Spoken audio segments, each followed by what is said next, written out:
ജയ് ഭീം. ആദ്യം നിങ്ങൾ ഈ വീഡിയോ ഒന്ന് കാണണം.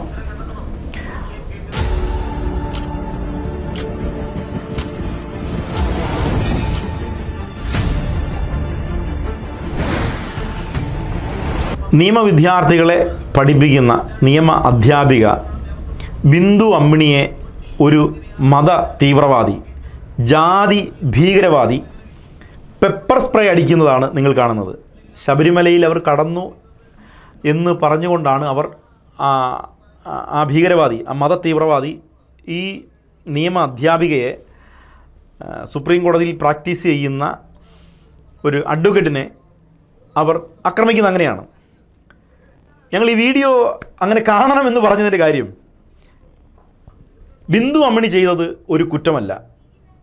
ഇന്ത്യയുടെ സുപ്രീം കോടതി ഭരണഘടനാ ബെഞ്ചിൻ്റെ വിധി വന്നപ്പോൾ സ്ത്രീകൾക്ക് കടക്കാമെന്ന് പറഞ്ഞപ്പോൾ അവർ കടന്നു ചെന്നു. ഒരു കോടതി ഉത്തരവാണ് ഇന്ത്യയിൽ ഏറ്റവും വലുത്, ഭരണഘടനയിൽ തൊട്ടുള്ള വിധിയാണ് വന്നത്, അതുകൊണ്ടാണ് അവർ കടന്നത്.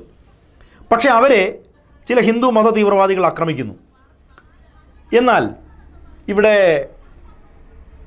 ഉണ്ണികൃഷ്ണൻ പോറ്റി അടക്കം, കേരളത്തിലെ ദേവസ്വം ബോർഡ് മെമ്പർമാരടക്കം, കേരളത്തിലെ ദേവസ്വം ബോർഡ് ഉദ്യോഗസ്ഥരടക്കം ശബരിമലയിൽ അയ്യപ്പൻ്റെ സ്വത്ത് കട്ടുകൊണ്ട് പോയതിന് ശേഷം ഈ പറയുന്ന ഈ പ്രതികളെ, ഈ ഹിന്ദു ക്രിമിനലുകളെ ആക്രമിക്കാൻ ഹിന്ദുമത തീവ്രവാദികൾ പെപ്പർ സ്പ്രേയും കൊണ്ട് വന്നില്ല, ജാതിവാദികൾ പെപ്പർ സ്പ്രേയും കൊണ്ട് വന്നില്ല. ഇവിടെ ഞങ്ങൾ പറയുന്നത് ഈ ഉണ്ണികൃഷ്ണൻ പോറ്റിയും കള്ളന്മാരായ ഈ ശൂദ്ര ഹിന്ദുത്വ ജാതിവാദികളായിട്ടുള്ള ആളുകൾ അവരുടേതാണ്, അവർക്കാണത് കൊണ്ടുപോകാൻ അവകാശം എന്ന് ബോധ്യപ്പെടുന്ന തരത്തിലാണ് ബിന്ദു ആക്രമിക്കപ്പെടുകയും ഇവർ ആക്രമിക്കപ്പെടാതിരിക്കുകയും ചെയ്യുന്നത്. ഇവിടെ ഞങ്ങൾക്ക് പറയാനുള്ളത്, ഈ പറയുന്ന ഉണ്ണികൃഷ്ണൻ പോറ്റിയോടും അതുപോലെ തന്നെ ആ ദേവസ്വം ബോർഡ് ഉദ്യോഗസ്ഥരോടും ദേവസ്വം ബോർഡ് മെമ്പർമാരോടും ഞങ്ങൾക്ക് പറയാനുള്ളത്, ഈ മതം ഞങ്ങളുടേതോടു കൂടിയാണെന്ന് പറഞ്ഞ് പൊങ്ങച്ചം കാണിച്ച് നടക്കുന്ന ഇവിടുത്തെ ഈഴവരും ഇവിടുത്തെ പുലയനും പറയനും കുറവനും അടങ്ങുന്ന മുഴുവൻ, ഇവിടുത്തെ പുലയനും പറയനും കുറവനും ഈഴവനും അടക്കം പൊങ്ങച്ചം കാണിച്ചത് ഞങ്ങളുടെ മതമാണെന്ന് പൊങ്ങച്ചം കാണിച്ച് നടക്കുന്ന ആളുകൾ ഇപ്പോൾ നിങ്ങൾക്ക് മനസ്സിലായി കാണും, നിങ്ങളുടേതല്ല ഈ മതം, നിങ്ങൾക്ക് മനസ്സിലായി കാണും. അതുകൊണ്ടാണ് ഈഴവ സമുദായത്തിൽപ്പെട്ട പാവപ്പെട്ട ഒരു കഴകക്കാരനെ എന്തുകൊണ്ടാണ് കേട്ട ഓടിച്ചു വിട്ടത്? ചെട്ടികുളങ്ങരയിൽ അവിടെ പൂജാരിയെ എന്തുകൊണ്ടാണ് ഓടിച്ചു വിട്ടത്? നിങ്ങളുടേതല്ല ഈ മതം, നിങ്ങളുടേതല്ല, നിങ്ങൾക്ക് അഭിമാനിക്കാനും ഒന്നുമില്ല. അതുകൊണ്ടാണ് ദേവസ്വത്തിൻ്റെ സ്വത്ത് കട്ടുകൊണ്ട് പോയിട്ട് അവിടെ അവൻ ആക്രമിക്കപ്പെടുന്നില്ല.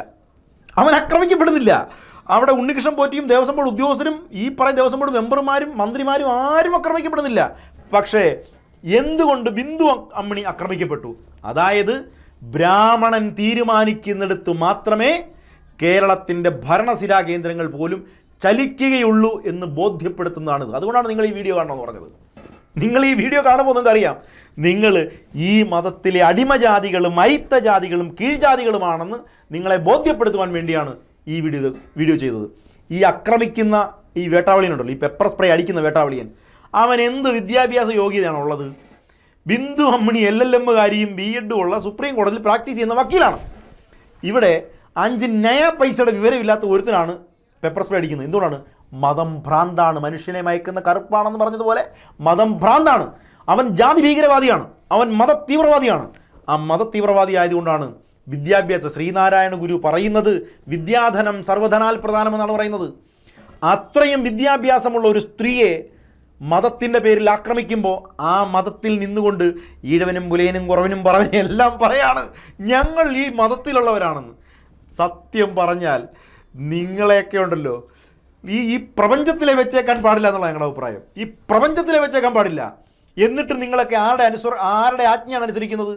ബ്രാഹ്മണൻ തരുന്ന കുറിമാനം വെച്ച് പിള്ളേരെ ജനിപ്പിക്കുന്നു, കല്യാണം കഴിപ്പിക്കുന്നു, പറയിടുന്നു, കോലം വെക്കുന്നു, കെട്ടുകാഴ്ച നടത്തുന്നു, കാവടിയിടുന്നു, കെട്ട് നിറയ്ക്കുന്നു. നിങ്ങളൊക്കെ അടിമജാതി മനോഭാവത്തിൽ നിൽക്കുകയാണ്.